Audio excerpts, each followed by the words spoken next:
Hey, what's going on, everybody? It's your boy back again, once again. So, the other day on my channel, I uploaded a Orcust pile deck featuring the Fiendsmith, the Azamina, and the Horus engines, respectively. And today I thought I'd upload a combo video just showing a couple of test hands and how the deck can perform. So, just to show a basic combo guide and all that fun stuff. So right now we're just going to shuffle, and then I'm going to power shuffle. You kind of have to. You got to see good hands. So this was the all gas build that I put on my channel. For those that saw that, I appreciate it. If you're seeing this video, then some feedback in the comments would be nice. This is only my second deck profile video ever. Well, it's more or less a showcase. But I just wanted to run through some basic test hands so everybody can see that this deck really can play through just about anything. All gas, no brakes. Alright, so we'll draw a 5 off the top. Oh, Deception, okay. Fiendsmith in Paradise, Forbidden Droplet, Fabled Lurry, and Imseti. So this hand isn't that great. This is probably one of the breaks, but as you can see, it's still got some playable cards. We can still bridge into our Azamina engine. I mean, if this were going first hand, it kind of bricked, but I mean, it's not horrible. Let's just draw. Okay, well, King Sarcophagus off the top for turn is not fun, but that gives us a couple more things we can play. So I guess in this case, we'll start off with the Deception, and we'll activate it. Whoops. And then we can perform a Ash check here, Ash Blossom check. Our opponent doesn't know that we drew the King Sarcophagus off the top for turn, so we can activate Imseti, sending the Fiendsmith in Paradise. Since Imseti doesn't require a monster, he requires just any card. So that will search out another King Sarcophagus. And Imseti's other effect when resolving is to draw a card off the top of the deck.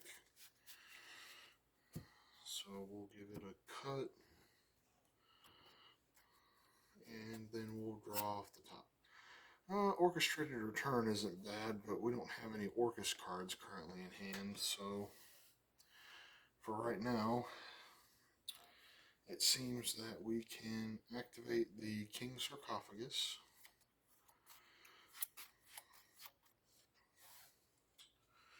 No effect on King Sark right now, but what we can do is go Deception effect, attributing the Lurry in hand, and that will grab us our, if I can find it, our Hallowed Azamina spell from our deck to our hand.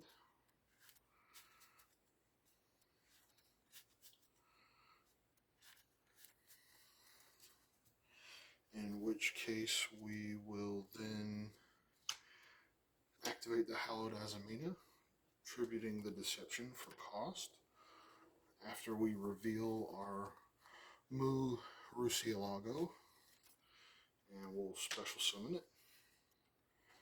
And this resolves,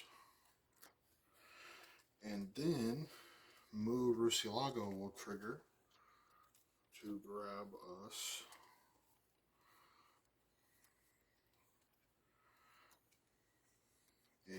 Wanted from our deck to our hand. And so now we have a couple of different plays. What we'll probably do is activate King Sarcophagus's effect. We'll pitch the other King Sark. And we'll probably send Happy to the graveyard. Either Happy or Duamatef. Really, it's up to personal preference. I like to lead with Happy, but truly it's whatever you need it to do.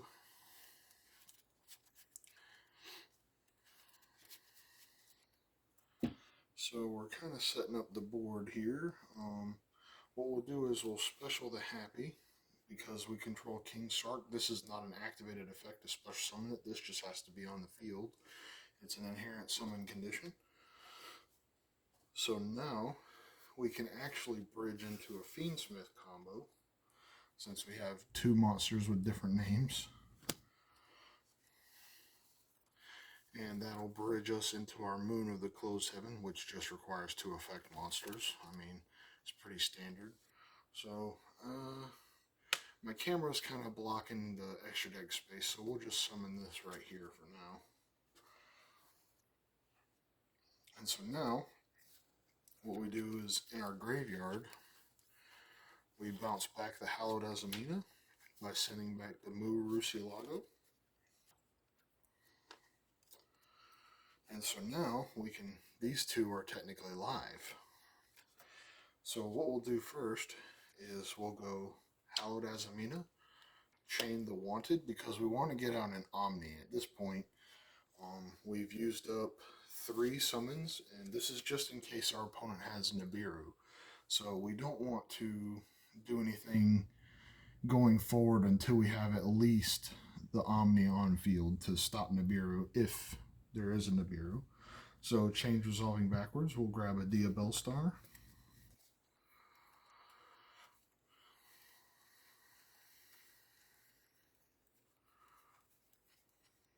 So we'll add the Diabell Star from our deck to our hand. And then Hallowed Azamina will resolve, and since Wanted is a Sinful Spoils card, we tribute it as cost. After we reveal the Ilia Sylvia in our extra deck, which is also part of the effect of Hallowed Azamina, we have to reveal a valid target. So we summon that. This is your Omni, it can stop Nibiru. Hallowed Azamina resolves. So now we can actually go digging a little deeper, and we'll use the secondary effect of Wanted by banishing it. We'll put banish right here. So we banish that, targeting the Deception in the graveyard because it's a Sinful Spoils card, and then we'll shuffle it back and draw. So we'll do that. Shuffle it back, and 1 off the top. Orchestrated Battle. Well, that's not too bad.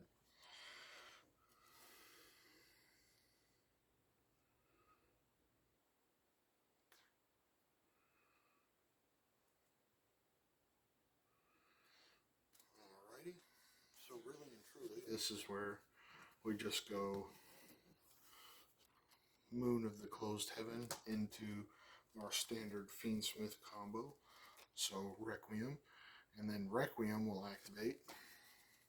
Typically, I like to go for Lacrima,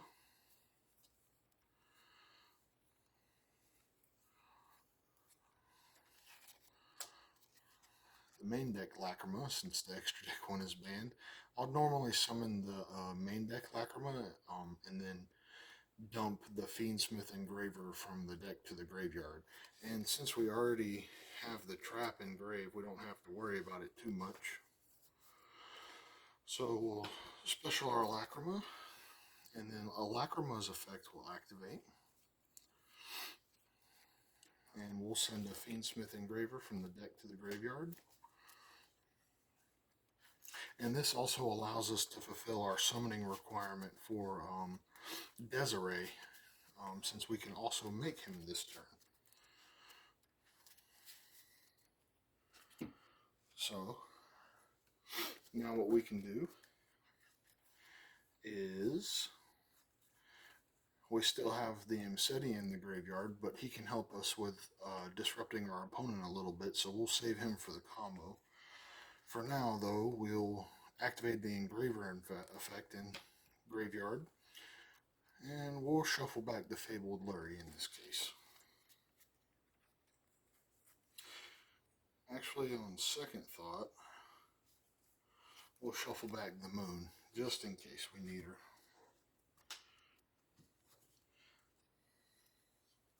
Alrighty.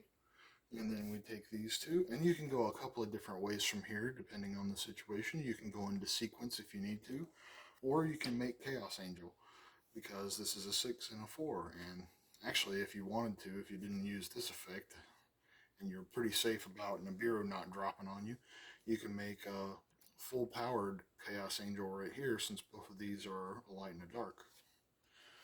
But we'll link these two off instead into our Fiendsmith sequence, which will then activate, and we'll shuffle back the it really depends on the situation. I typically try to keep the Fiendsmith Requiem in the graveyard, but in this case we'll probably go Engraver, Lurry, and we really need one other card, but I guess it'll have to be Lacrima. Actually, we'll go Requiem, because her effect can still activate, so if they out our board with Desiree, this card counts as the target for this, but I don't know, you gotta really pick and choose, but I think this one, in this case, the Requiem will probably be the better choice to put back. That way, if they out our board, we can just summon this, and then go full Fiendsmith combo again. So we'll shuffle back the Requiem, the Engraver, and the Lurry.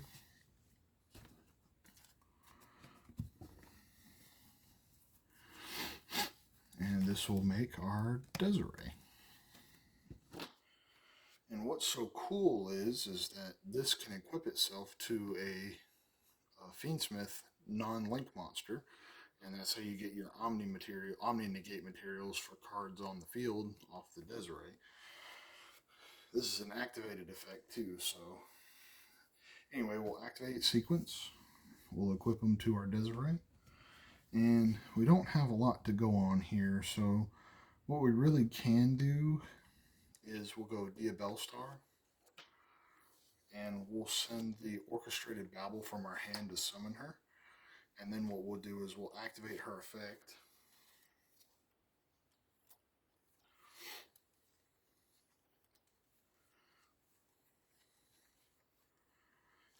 And we'll set the other Deception in our deck. And we also opened up Forbidden Droplet, so we do have a Disruption on our opponent's turn. So we'll set the Forbidden Droplet with one card left in hand that we can also use for the Droplet. And give our deck a shuffle. And this isn't a terrible board. And then before we pass turn, we just summon back the Mseti. And then we have one Omni. Face-up cards can be negated, and then we can send the Mseti and the Diabellstar off of our Forbidden Droplet, or we'll activate the Deception before we pass turn, and that will also give us another disruption on our opponent's turn off of the Forbidden Droplet. So we have multiple ways to play around in the deck. And then we also have Paradise in the graveyard, so that's another play you can make. Alrighty, well that does it for that first combo. No Orcust cards, but that's the way it goes. I mean, if you really need to see an Orcust engine, then you max out the numbers and go from there. But we'll give this another shuffle here. We'll do another test hand. Maybe we'll get some Orcust names. Maybe we won't. You never know. It's the luck of the game. I actually have really bad issues winning my die rolls at the locals, so it's not uncommon for me to have slightly breaked hands and then have to play second. Not unlike Master Duel either. Alrighty, so we'll put these back in the extra deck, and we'll draw 5 off the top. Oh, Deception. We just love seeing it float to our hand. Oh, okay, Engraver. Imseti again, love to see it.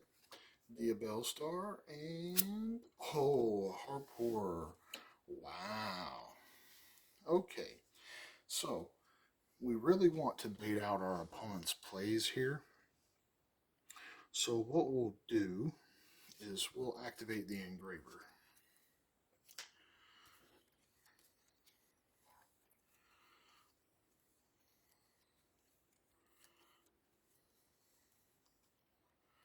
And that'll get us our tract.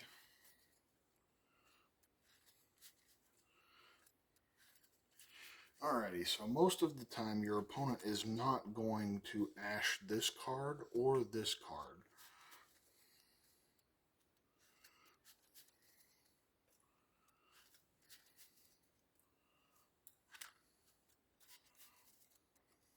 So what we'll do is we'll activate the tract.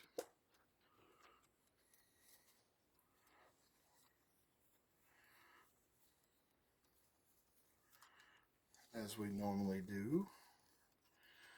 We'll add the Lori, and then we'll also discard the Lori.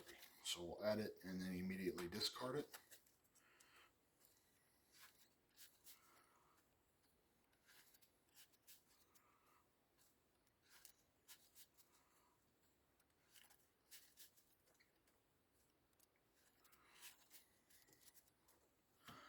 Alrighty. So in this case, we do have some different plays. Oh, forgot this is a mandatory chain link 1 to summon itself. Alrighty. And we'll go through our standard Fiendsmith plays. For the Requiem, Requiem activates.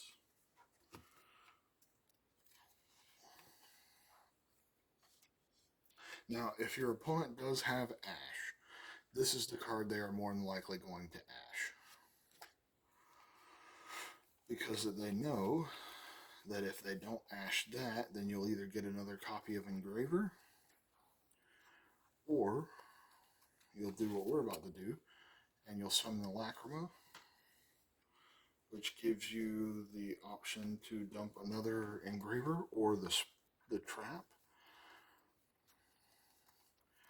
which in this case, I think we will dump the trap.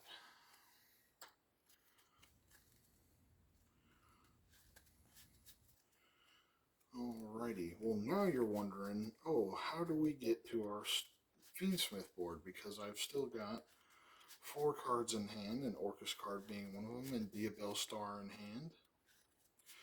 Well, what we'll probably end up doing is shuffling back the Fabled Luri to activate the Engraver effect.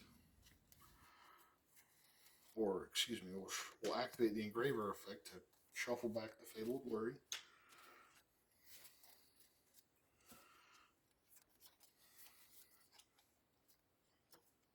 To summon him, and then link these 2 off into Desiree. Or, excuse me, sequence. And then we'll have to use all of our materials to make the Desiree, which is fine.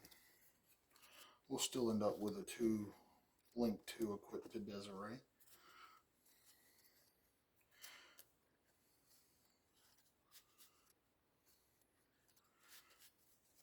But now we do have the added benefit of the trap being in the graveyard. So now there's a few things we can do from here. I think in this case, the best play would be to send the Deception from our hand to the graveyard to summon out to the Diabell Star, which will still net us our other copy of Deception.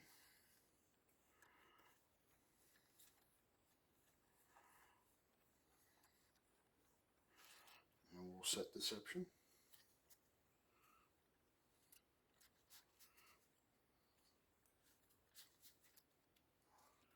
So from here, oh, which reminds me, I forgot to finish summoning Desiree. Always remember to finish summoning your Desiree. Alright, so from here, what we'll do is we'll keep these two cards in our hand for now. We want to use these last. So we'll activate the deception by attributing the sequence. Like we'll activate it, then we'll activate the effect attributing the sequence so we can grab the Hallowed Azamina.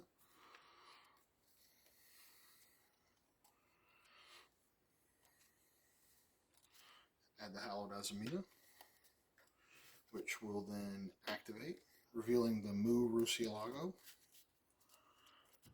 and then attributing off the deception as the cost. There's our Mu, and then she will trigger to activate, or excuse me, she'll trigger, and we'll add the Wanted from our deck to our hand.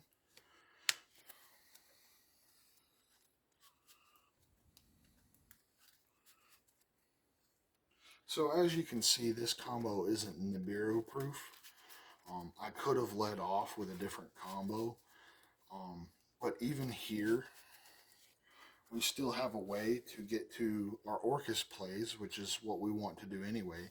And even if they Nibiru us here, even with the Desiree, this will still trigger to out something. Even if we're going first, we can just get rid of their Nibiru. So, anyway, from here, this is where we would activate our Mseti in hand. So that's what we'll do. We'll activate the Mseti, sending the Heart Pourer in our hand to the graveyard as well. This will add us a King Sark. And then we'll also get to draw a card off the top.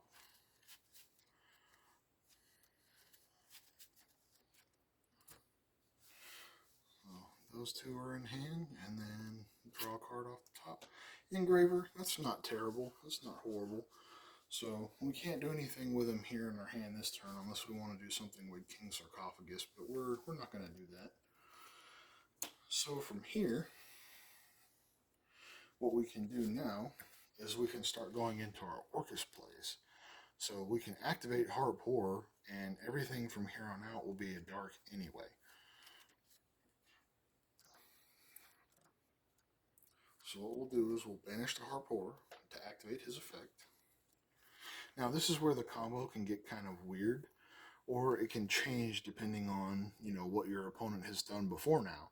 So if he Nibiru's or if our opponent Nibiru's our board, then we want to go for Dingirsu.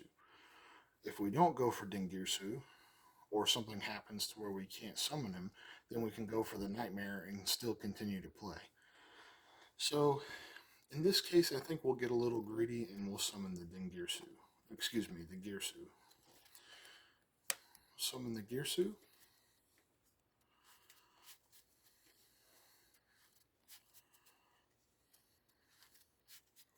And then he'll Foolish Burial us a card. So in this case, we do want to send the Nightmare.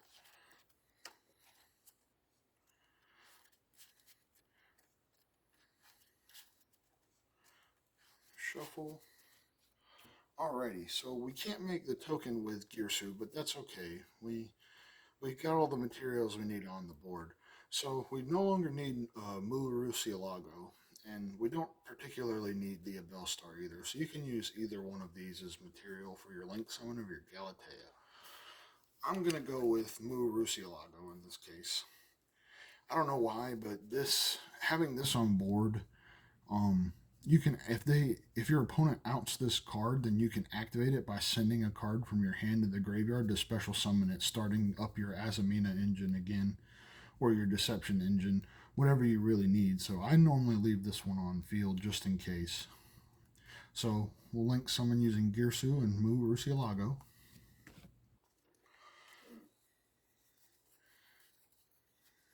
Into our first Galatea. So the extra monster zone is blocked, but she would be pointing at Desiree, which means she can't be destroyed by battle so long as she's linked. So that's pretty cool. So now we won't activate the effect of Galatea just yet. What we'll actually do is we'll bounce back the Hallowed Azamina and the Mu Rusilago.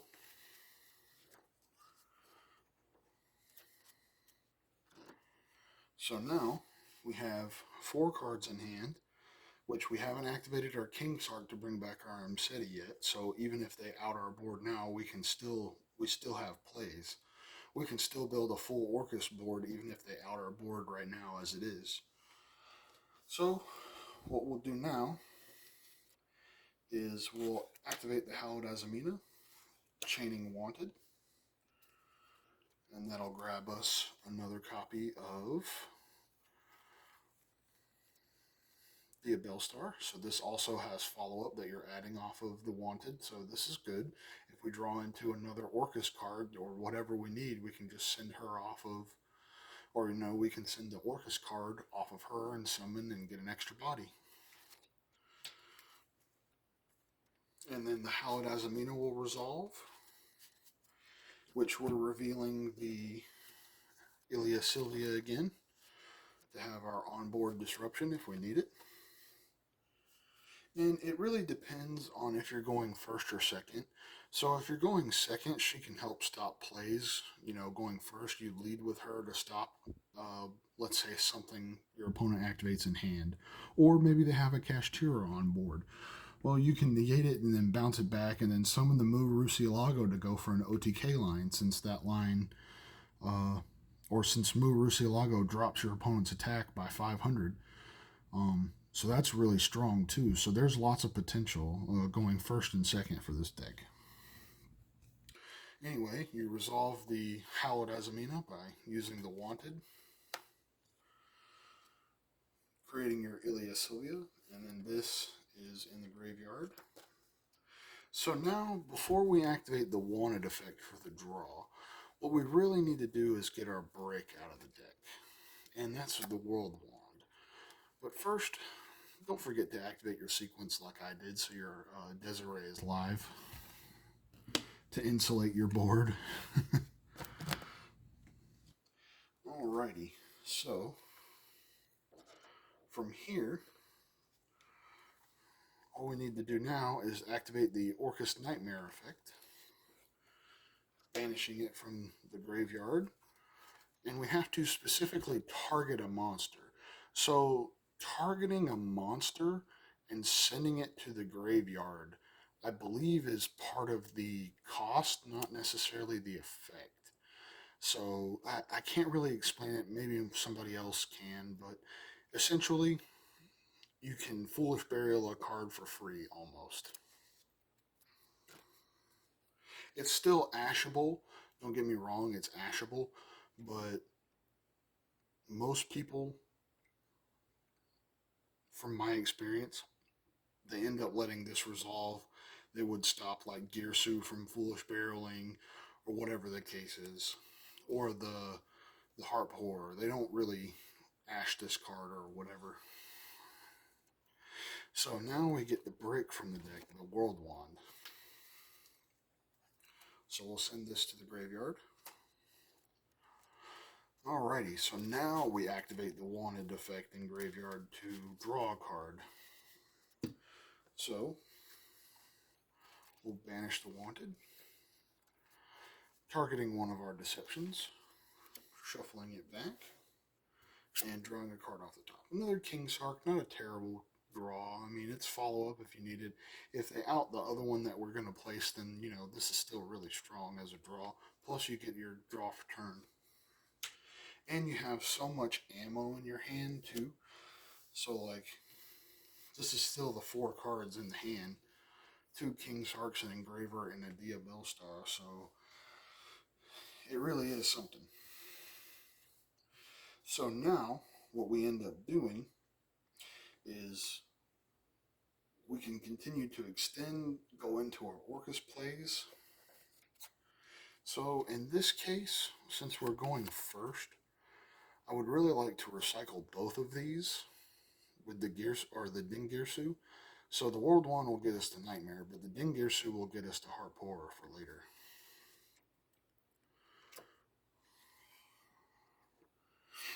So also the Galatea effect. That's the really hard part. So, well, it's not that hard. So what you end up having to do is a play that you make before you go into your Dingirsu plays. This is to help set up your board, make your effects quick effects. So you absolutely just it really depends on the situation. So in this case, I'm going to go and banish this to bring back a card. Um, and then I'll use the Galatea effect to shuffle this back since it's already used its effect, and I want the other two cards in banished in the graveyard again for next turn. So I mentioned it in the deck profile. Once you banish your first Orcust card, i.e., in this case the Heart Pourer, you're locked into dark monsters. So you can't summon the Fiendsmith cards. You can't activate them in hand. Well, you can activate them in hand, but you can't special summon them because you're locked into darks. So anyway, we'll banish the World One, targeting the Orcust Nightmare, and we'll special the Orcust Nightmare. So now what we'll do is we'll go Galatea effect, targeting the World One to shuffle it back into the deck. And in this case, it really depends on what your end board looks like. You can either go for the Orcust Crescendo to have an Omni and then follow up next turn if you really need it. But in this case, I think what we're going to do is go for the field spell, Orchestrated Babble. So you're supposed to set it in the field zone since that's part of Galatea's effect. So we'll do that. We'll set the Orchestrated Babble in the field zone and then we'll activate it, which is right here. You kind of can't really see it, but yep, Orchestrated Babble's activated.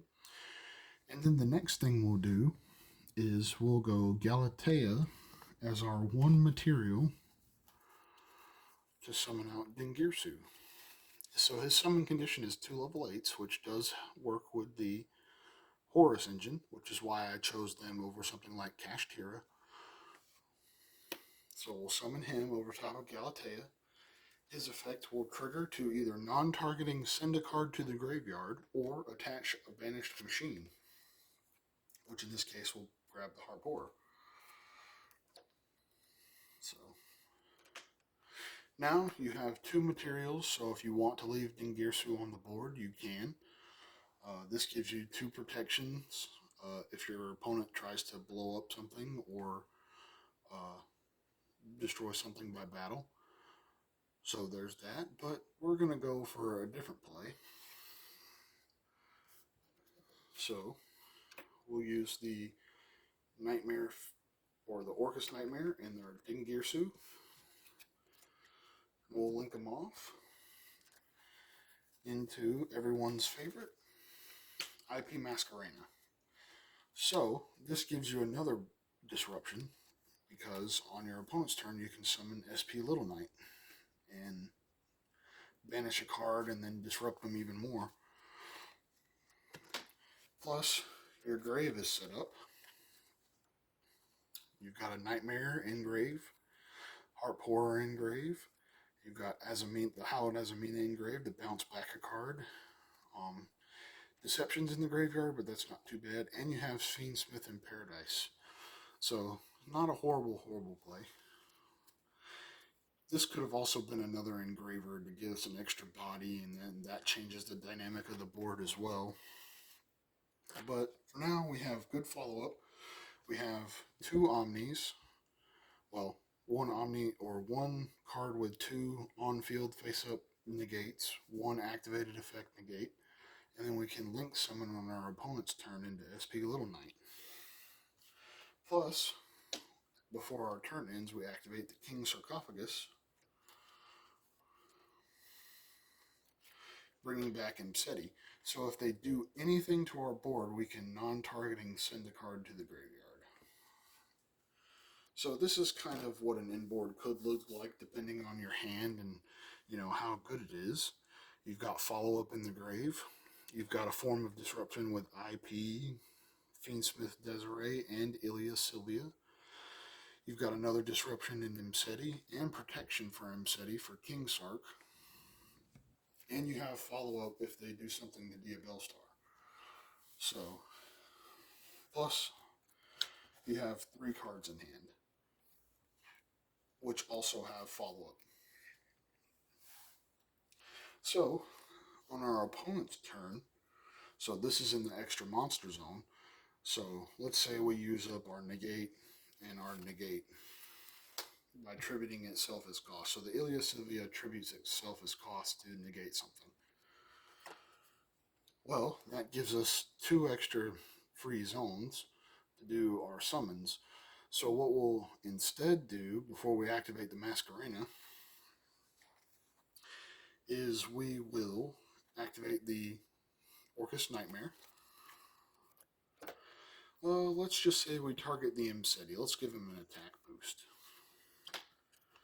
So now, instead of sending the World Wand, we end up sending the Symbol Skeleton.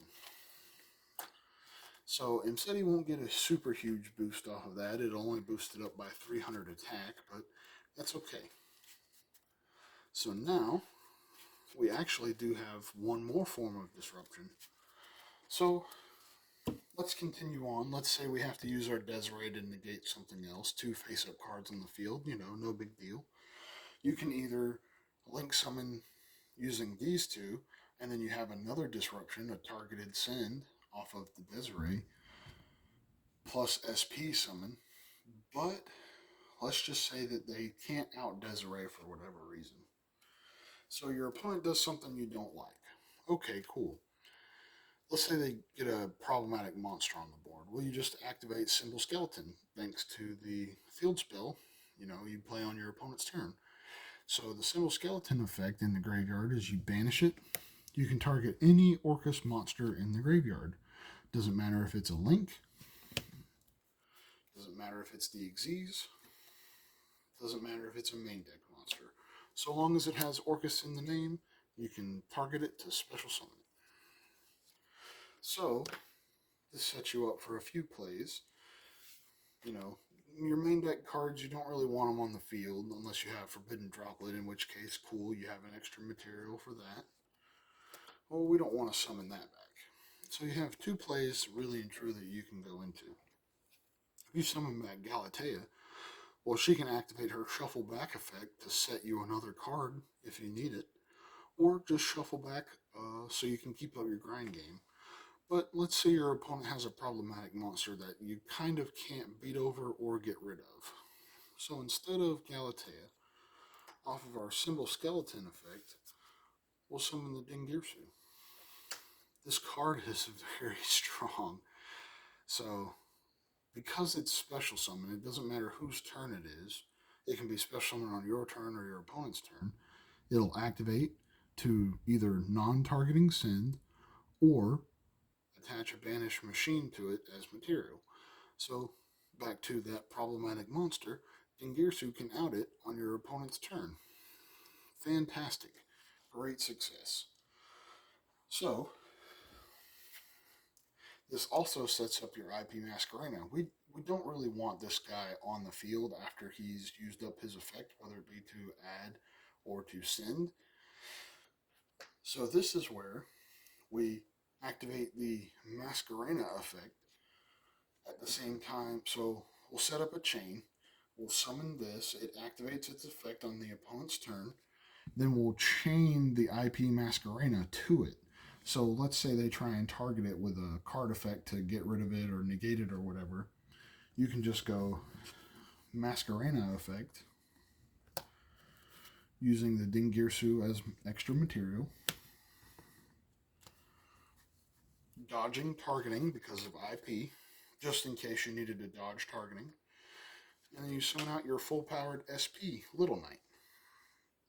So now, not only have you sent a card from the field to the graveyard, but now you've summoned another card that can out one more card on your opponent's field. So this deck is very consistent. I mean, the first showcase of a hand, it was kind of kind of bad. No Orcust cards, I'm not going to lie. But we still ended up with a few disruptions and a way to follow up on our opponent and continue playing. This was just a really good hand that ended on this board. And I mean, you know, you just have to figure out which ways to do your combos and stuff like that. But this one in particular was just, two showcase of hands for a small combo guide, just to show you how to play through the deck and really get a grasp of the combos and how well this all actually synergizes together. Maybe except for the Fiendsmith cards, but even they have their place. So, I mean, you're looking up a total of